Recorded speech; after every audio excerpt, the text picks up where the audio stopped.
captivating than that game right there between the Monsters and Rochester a few years ago. But I think it's too early to get worried, but I don't think it's ever too early to start looking at the standings, to start looking at trends, to see where you fit in. And I think it's, as I said, it's too early to worry, but we've played enough now that we've started to see some things take shape. And I think what you're seeing right now is that there is some real strength atop the Western Conference right now. And while it is early in the season, the teams like Utica, Chicago, and Rockford that have, gotten off to some nice starts, what that allows them to do is to be able to sustain that stretch of time when they may lose a guy to an injury or lose key players to call-ups or things like that. I mean, you get to a point where you have a cushion built up, and then, if you do fall on hard times, you can say, look, as long as we tread water and play 500 hockey for a month, we can keep ourselves right where we are, But when you fall into a little bit of hole early on, then you're going to spend a little bit of time catching up, and I think that's right now why you look at, for example, games like this weekend being very important for the Monsters moving forward because with these games coming up, the Grand Rapids Griffins coming to town Friday and then going to Grand Rapids on Saturday. Grand Rapids got off to a slow start as well. They're starting to turn things around a little bit. They're just a nose ahead of the Monsters at this point in time. And that's a team you don't want to give up points to. In the six division structure where you've got three divisions on each side, you kind of want to try and stay in the top three in your division to optimize your chance at a playoff spot. I mean, once you start getting to fourth and fifth in the division, you better be hoping that your division is that much better than all the other ones to be able to wind up in a playoff spot at the end. But if you can stay in the top three in your division, you're generally lining yourself up to be in that conversation when you get into February, March, and April.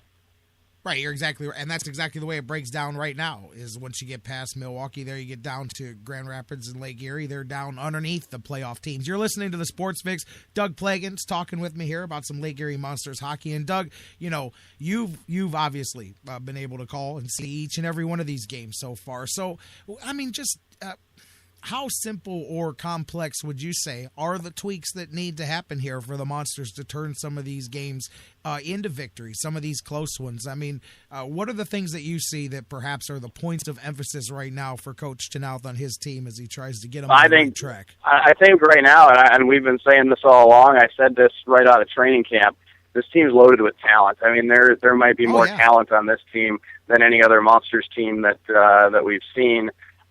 Since I've been here anyway. This is my fourth season, and as far as things that might need to change around, I think the most common theme when you see that in any of the games that you've seen the Monsters come up short in, I think maybe and I think anybody in the locker room would tell you this. You might have the game where you play 40 good minutes, and then you have the one period that got away from you, or a 5-minute stretch that got away from you. I mean, you look at the game on Friday night against Adirondack, and the Monsters, for the most part, were probably the better team that night. They outshot Adirondack that night. There just happened to be a 30, I think it was under 40-second stretch in that second period of play, the early second period, where the Monsters took a couple of back-to-back penalties, and as a result, Adirondack scored on the 5-on-3, and then they scored on the 5-on-4, and they took a 3-2 lead, and that was really it from that point forward. That was the goal that made the difference, that third one for Adirondack on Friday. So I think it's, for the most part, this team has what it needs talent-wise. I think they have a good mix of scoring punch. They have a good mix of defense. They have goaltending, and I think they've got a solid group of leaders. And I think for the most part, there might just be those little stretches in games where you make one minor tweak and things turn around. I mean, talking to Monsters head coach Dean Chenault before the game on Saturday, looking back at that game on Friday, he said that was the difference maker, was a couple of penalties early in the second period, and Adirondack put together a good power play that wound up winning them the hockey game. So, that's why when you go to a hockey game, you never want to leave your seat. If you're watching a game on TV, you don't want to change the channel. It's not like some other sports where you can step away for 15 minutes, come back, and everything's right where you left it. You step away from a hockey game, you can miss the turning point in the game at any given time. For sure, absolutely. And I mean, a lot of teams talk about that. When you're at that point, what you're saying, where you're cleaning up the little things, that's always a preferable place to be because those things can get done. It's like in basketball when you close quarters bad and those, you learn how to not do that and save those swings of points, and all of a sudden the games end up differently. It's those key moments, the right spots. And that changes the momentum of those things. Looking ahead now, as you said, you've got the back-to-back coming up this weekend. One at home, one on the road. I always think the dynamic of those are interesting, even though it's a short little road trip up to Grand Rapids. What is that, like 6 hours up there? So about 5, unless we go through the polar vortex or something, and it might slow us down a little bit. But these next couple of weeks, this is a big stretch because. And if you've seen the standings recently, you know the Grand Rapids Griffins are, like we said, just a hair ahead of the Monsters right now, and you don't want to give up points to a team in your division. That puts a lot of importance on these games because Grand Rapids is trying to recover from a slow start too. So you've got two teams that are trying to essentially get back into the pack. And this weekend, these two teams are going into the weekend knowing that if they can pick up 3 out of 4, 4 out of 4 points, and pick up more points than their counterpart this weekend, that sets them up to make a little bit of a jump, get some good momentum going into next week.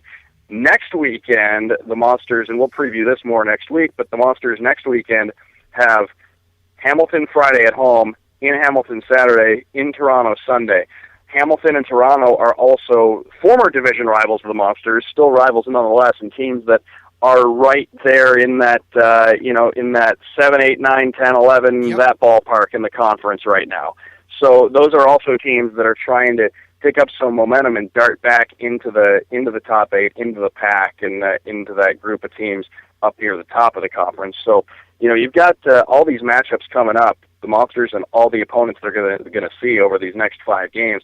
These are all teams that are kind of in similar situations right now, trying to get out of that lower tier and into that upper tier in the conference, and it is still early enough for a team to be able to make that jump. Certainly, we've only played 14 games, so if you can put together a run, like I said, the Monsters are only 3 games under 500. You put together a run, you're right back into the discussion up there, and the teams they're playing in these next 5 games are all thinking the same thing. See, Doug and I are usually on the same page. It's always funny, I'm telling you, because we do these, we get used to each other. I got my notes, and I just check off as people hit the things that I was going to bring up, and I go, well, no reason for me to even go there. But that was the next stretch of games for the next 2 weeks. It's the teams 10, 11, and 12 there right in front of you in the conference standings. So it's that whole grouping, and then bam, you just hit it. So that makes these games a little bit bigger. And as you mentioned, we'll talk about it more next week. But, man, that's a Thanksgiving week trip, man. There you go, Friday, Saturday, Sunday, but one at home. Then you head up north there for the other two. But all those teams kind of bunched together there on the outside of that. I mean, it's too early to talk about playoffs, but in that grouping there, as you said, of those teams. Man, Doug, I'll tell you, a lot of things going on, man. And can you believe we're talking Thanksgiving a week from now? I mean, we just said that already. Here we are. It's crazy, and I feel like we've talked a lot about the standings and about where the team's positioning right now. But as far as individuals, like I said, we're at a point now where the season's taking shape, and I think Colin Smith of the Monsters is a guy who's made a lot of strides. He was the only Monster who played all 76 games last season, and to be able to do that as a rookie, adjusting to the pro game, that really said a lot about him last year. But this year, I think he maybe had 1 point in his first 4 games or so, and now he's leading the team in points. And he's a guy who has a lot of ability and works really hard every shift. We've seen a lot out of him. Mike Scarposa's playing great. Stephen Elliott's been doing great, especially on the offensive side of things. And we're seeing Calvin Pickard's been awesome when he's been out there. I mean, his record may not reflect it with 3 wins, but he's had, I believe he's had over 30 saves in a game, over 30 saves in a start 7 times already on the season. So he's seen a lot of pucks, and he's always been one of those goalies who does not mind seeing a lot of pucks, gets them into a rhythm, and there are a lot of guys like that who tend to thrive when they see a lot of pucks thrown their way. So that's just a short list of the guys on the Monsters right now who've really been doing great from an individual standpoint. And I'll tell you what, they're back home Friday, 7:30 against Grand Rapids. But I just mentioned the holidays. I thought this was cool. I wanted to mention it here. I like the holiday package that they've got, which would make a great holiday gift here. Not just tickets to 3 different games. You get your choice, but you get the free parking pass, knit hat with every seat in the package. And I think it's really cool, they throw in the zoo passes and Frozen, the Disney on Ice, which is always a hot ticket. You get tickets to that included as well. That's a nifty little holiday package the Monsters put together. Oh, there's fun for the whole family in there, and I think it's funny because it's the part that maybe is the least glitz and glamour, but I think the parking right there, a lot of people might say, wow, that makes things, just the convenience aspect of that is a big feature. They'll keep you warm. You got your free parking. And then, again, for the little ones, man, you go, well, check out the hockey game. Then we'll go to the zoo. And you got when Disney comes here, the Frozen. Like I said, that's always a hot ticket with the youngsters. But I thought that's pretty cool. Monsters, it plays into what I say. It's why I've always loved the Monsters, from the time I started doing stuff with you guys, is because of the value. And that's part of it there. And, again, that's a cool package there. And like you said, fun for the whole family. So, and I think they're like, $42 it starts at or something for 3 hockey games and the Frozen and the zoo and the park. I mean, come on, that's pretty cool, actually. And the hat, you forgot the hat? Mm-hmm. There you go. Sorry, I left out the hat, too, But it's cool stuff. So check that out. And you guys can find all this stuff at LakeErieMonsters.com. Doug's latest articles, all of that. Doug, thank you again. Double shot this weekend, Friday night at home, and then Saturday on the road with Grand Rapids and the Monsters doing it again. You may sound familiar. They've done it once or twice. We can touch more on this next week, but going back to the end of our discussion last week, which, as you said, probably scared a lot of people off the air, I did take the plunge on an Xbox One, so I'll have more for you on that coming up next week. All right. Absolutely. Oh, yeah, the wrestling game came out today. Actually, I took the plunge on buying a digital copy of a game instead of... I'm used to buying the disc, and I'm like, you know what? I always yell at the kids for scratching them, and I go, hey, this costs $70? Don't have to worry about that anymore, man. I just went ahead and bought the digital copy. Problem is it's like 25 gigabytes, so it takes quite a while to download. So are you a PS4 guy or an Xbox One guy? Yeah, I'm a PS4 guy, my man. I'm a PS4 guy, I'm telling you. I never liked the Xbox controller. I never got into it, man. I was always a PlayStation guy, and now all my friends tell me I'm crazy, and they're probably right, but I'm stuck. I'm like that old guy that'll do nothing but buy a Ford because, my first car was a Ford, and I'm sticking with it, So yeah, I had a good experience with my 360, and I'm that guy. I never throw out the old system on my flat screen. I've got an Xbox One and a Sega Genesis hooked up to it, but I kept the 360. It's going to get hooked on a different TV, but with the 360, I was unhooking it, thinking about the run that thing had. I had an 8-year run with the 360. I mean, it moved around to a lot of places. It was on a lot of different TV stands. Went on some road trips. It had a good run.